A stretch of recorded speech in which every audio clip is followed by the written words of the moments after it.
Okay, good morning, everybody. Hope everybody is well. Happy Tuesday for those that are here live. For those that are here any day that you're here, thanks so much for being here. We are, for those who are in the Northeast, we are in day 2 of our snowstorm. The snow has stopped, but the impact is still here.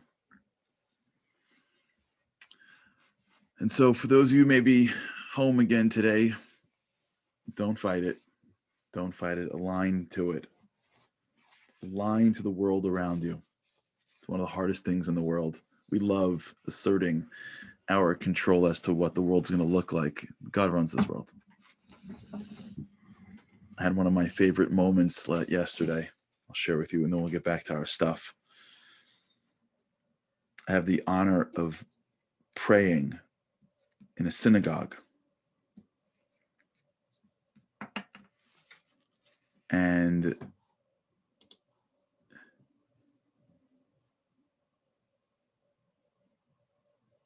I have the honor of praying in a synagogue. And usually, you go and it becomes like a normal routine.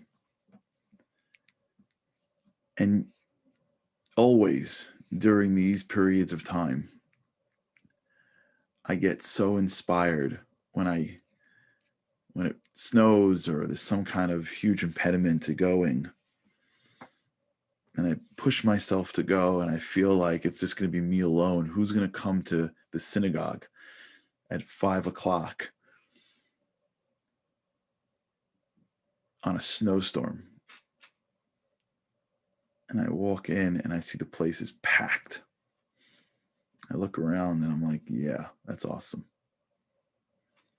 It's one thing to do something when it's easy. It's the next thing to do something when it's really hard. It's a good lesson in life that sometimes when there's a roadblock, it's in those moments that you connect deeper to the things that you've always done. But now the relationship to those things are even stronger. So we've been talking a lot about this concept of values. Yesterday we ended off on this exercise called the eulogy. And the reason why we use a eulogy is because what blocks us mentally from tapping into our values is the anticipation of life. We anticipate that we're going to have to do this and that. We anticipate we're going to have to pay the bills. We anticipate that we're going to have to live with our friends in our communities.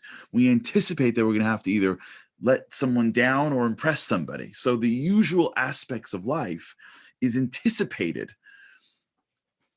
and gets in the way of us saying, what I really want to be remembered for is X.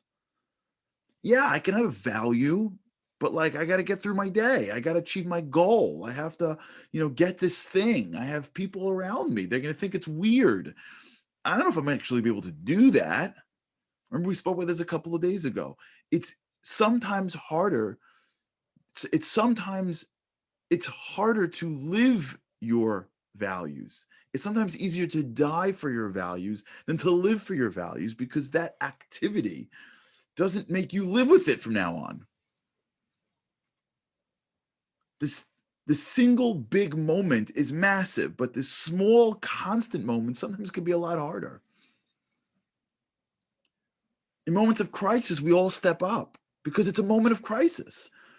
Yes, it orients us, but also we in our brains go, this is your moment. But if every single day is a crisis, at some point you stop stepping up. It's hard to keep it consistently. So when you think about living a life of values, what will take place in your brain without even realizing it is the world, is your life, is the distance you have to go to live your values. And as you think about it, forget about it. As you think, it happens so many times to people. As they think about making changes in their lives, their brain is so quick. It's already like, well, what's that person who I'm going to see in 6 months going to say?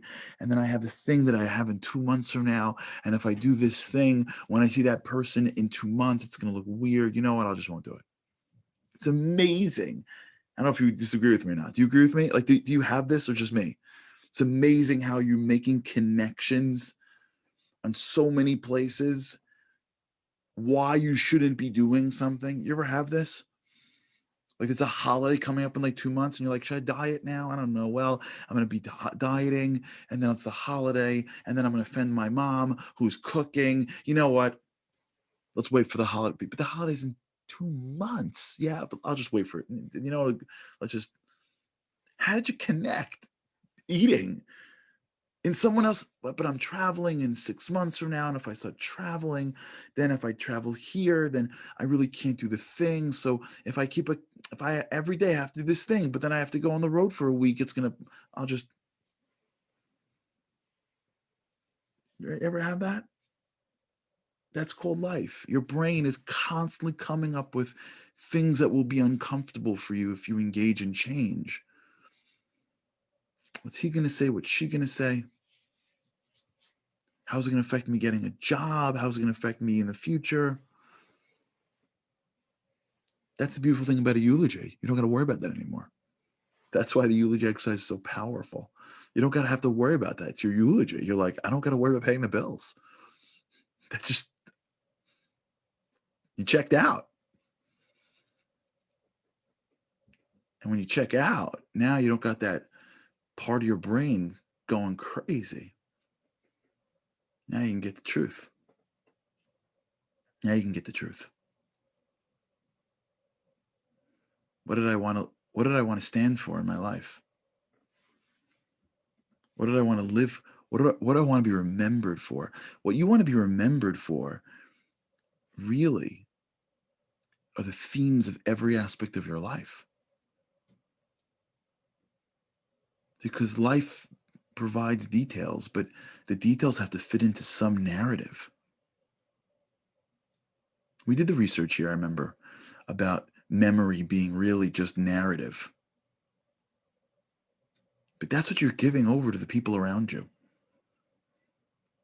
That's what you give people, narrative.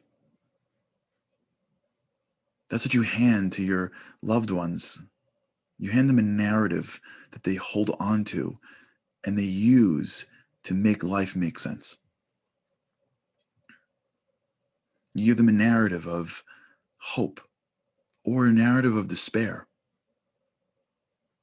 I know people who have the narrative of really of anticipated failure, the inability to challenge themselves. They were given that. They were given it by their parents. The narrative of it's just not fair. The narrative of no good deed goes unpunished. The narrative of don't be vulnerable because you'll be taken advantage of. You get that narrative from people, and they live it for the rest of their lives. And they see the world through the narrative.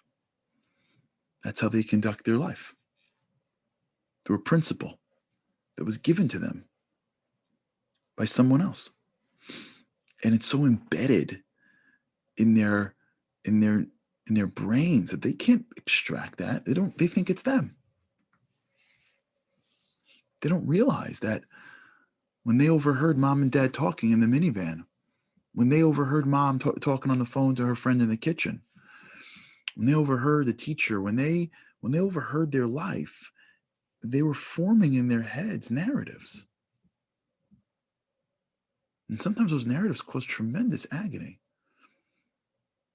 There are people that are living lives that are externally religious lives, but internally, all the principles of religion aren't flowing. And they're in tremendous conflict because externally, their parents were very religious people, but internally, behind the closed doors, their actions, their narrative, their belief systems were broken. And now they have multiple narratives in the same, it's a disaster. It's overcomable. That's what we give people, narratives. That's what the eulogy is. It's a narrative. You ever listen to a eulogy? It's a narrative. Good ones, right? There are eulogies that are, I told you some eulogies that I've heard. I don't know if you've spoken about this. Holy cow. cringing. I remember one time going to see a funeral, and the guy got up and said his dad cared about three things: shrimp, the Yankees, and avoiding his mom. And I was like, ha ha ha, and laughed. And like, that was it. Like, he just gave examples of each and sat down. I was like, holy cow.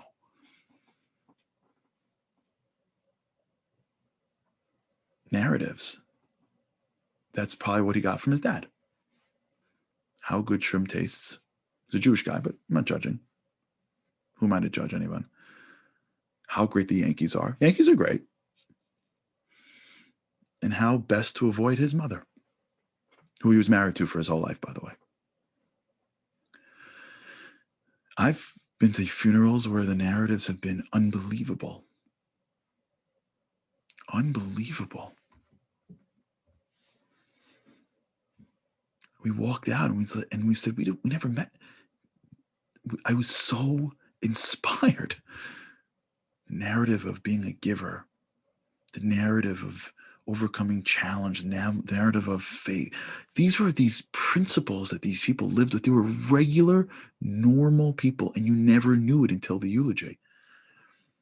And the kids never knew it until they had to express it. That was even greater.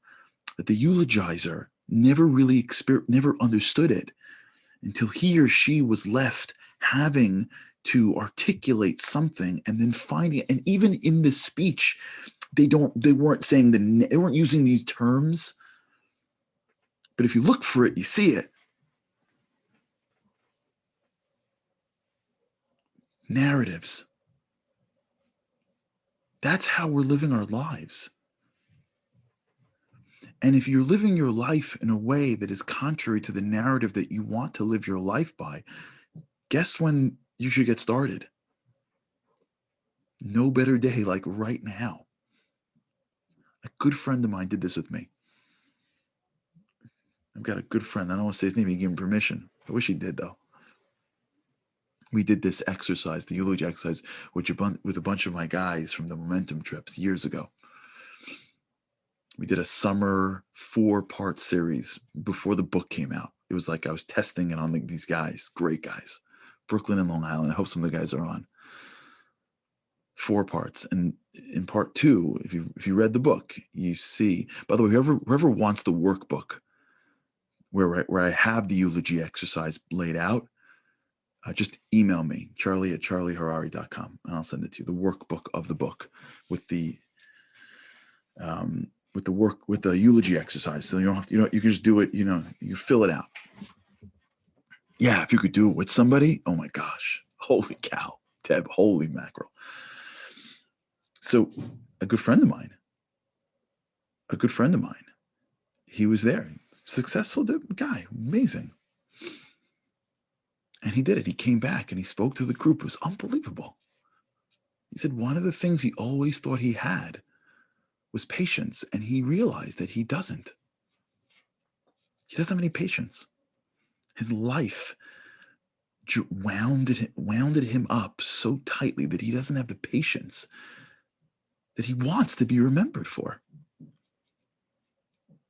he's literally changing parts of his life, and he never saw it before because he always assumed that he would get to it-ish.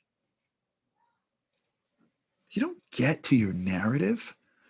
You don't get to your principles. They are the source of everything that you're doing. But as soon as you see it, now it makes sense. If you see the values that you want to be known for, and I don't mean known like the world has to write a book about you known. I mean known like you know it. Even if it's in you and your creator. You get to whatever the end is and have a moment where you look back and go, I did it. I did it.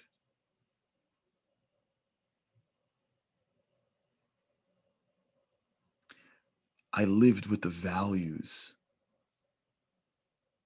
that I always wanted to live with. I exemplified the principles. I had good days and bad days. I failed more than I succeeded, but I fought for it. I fought for it. I'm sure, as hard as it is to lose the Super Bowl, which one team will do in a week and a half from now, there's a certain feeling you get when you get on the bus after the game and know you gave it your all. The only thing worse than failure is not trying. So even if you fail a million times, but you're in the direction of your values, that's so much greater. It's so much greater than just when we feel our way around life, good days, bad days, not really sure. It's like we're sitting in a dark room looking for a light switch, not really knowing where it is. Oh, this felt really good. Oh, I feel terrible today. Oh, is this really what I should do?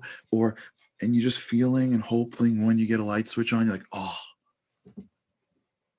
versus waking up in the morning and knowing what you stand for. It's looking at a challenge in the eyes and saying, I hope I get through you, because if I do, it'll be the exemplification of who I am. And whether you do or you don't, you're fighting the game you should be fighting. You know that feeling? That's what it feels like. I know what my principles, and by the way, you may upgrade them in a year from now. Who cares?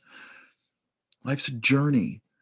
For right now, today, what I want to be remembered for is this and this and this. And I wake up in my morning and I get thrown curveballs.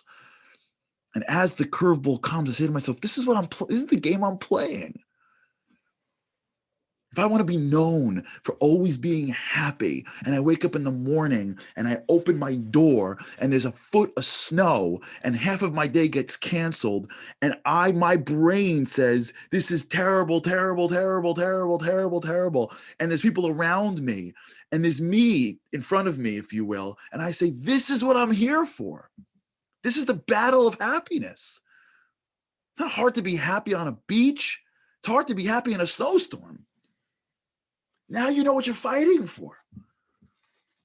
Even if you fail, you know the game. I'm up against a challenge that's making me feel down. I am a person that brings positivity into this world. Fight. Fight. I need to muster up my army. I need to figure out what I got to do. I got to find something in my head that brings me happiness. I need to see the goodness in the situation. I need to take a break or get away from people. I need to just go listen to music because it changes my mind. I got to do something, but I'm not losing the battle of happiness today. You see the clarity? That's what I stand for. And when you know what you stand for, when you go up in the world and the world throws you challenges that are going to be against your principles, because I got to tell you something, each person is on this earth for different reasons. And so what you stand for and what I stand for may be somewhat similar, may be very different. And so the challenges that you face may very well be the actual things that are going to go against your core values, because God wants you to sharpen yourself. It's not fun to watch a golfer take the snap in the quarterback position because he's a golfer. He's playing the wrong game. I'm not interested in whether or not Tiger Woods could run through a line. It doesn't matter to me. But I'd like to see Saquon Barkley do it once if he could possibly get 3 games without getting injured, because he's a running back. Play the game you're meant to play. Me and you have separate games. Every human being is a separate game. Each of us have to determine what the game we're playing in. The game isn't like some accomplishment that we're going to have. The goal in life isn't that whether or not I become like a lawyer one day. It's wonderful to be a lawyer. It's wonderful to be a doctor or an Indian chief or a mom or a dad or a nurse. I don't care. That's not who I am. Who I am are my values, my principles, the narratives that I bring into this world, the narratives that God put me on this earth to exemplify. And when I go up against the world that throws me curveballs against my narratives and I fight, even if I lose, I'm taking an inch against the enemy and I'm sharpening. Okay, we got to talk about this. There's so much more. I'm seeing over here that Dina is getting married today. Is that right? Did I read that correctly? Am I reading that right? Oh man. Dina's getting married to everybody. Congratulations, Mazel Tov.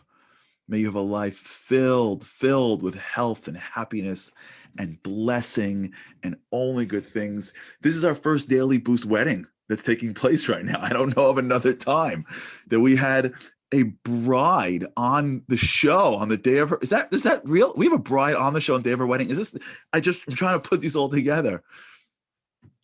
Wow. We're honored. Mazel Tov. Dina, Mazel Tov. So honored to have you on here. With zeal, the two of you should build a bias 9-1B. So you should have a house filled with warmth and greatness and principles. The Navy's, the zeal team is getting married. All right, everybody. Dina, congratulations. Mazel Tov. Okay, we'll continue this tomorrow. We got to talk about this narrative stuff, and we're not done yet. We're not done yet. With God's help tomorrow. All right, everybody. Have an amazing day. Mazel Tov, Dina. Have a great day, everybody. Wherever you are, align with the world. Identify your principles. If you want the workbook, you can email me or Andy. And with God's help, I can't wait to see you again tomorrow. Thanks, everybody. Mazel Tov, Dina.